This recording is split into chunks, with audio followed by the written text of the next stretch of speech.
இந்த மாற்றம் குறித்த முறையான அறிவிப்பு விரைவில் எதிர்பார்க்கப்படுகிறது.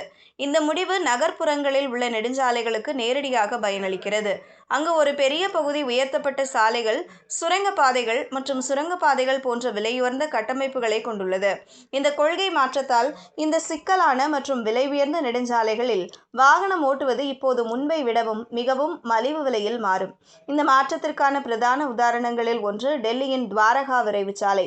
இந்த 28.5 கிலோமீட்டர் விரைவு சாலையில் சுமார் 21 கிலோமீட்டர் உயரமான அல்லது கட்டமைக்கப்பட்ட பிரிவுகள் உள்ளன.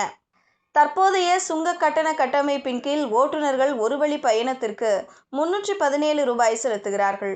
கட்டமைக்கப்பட்ட பகுதிக்கு ரூ. 306 மற்றும் வழக்கமான பகுதிக்கு ரூ. 11.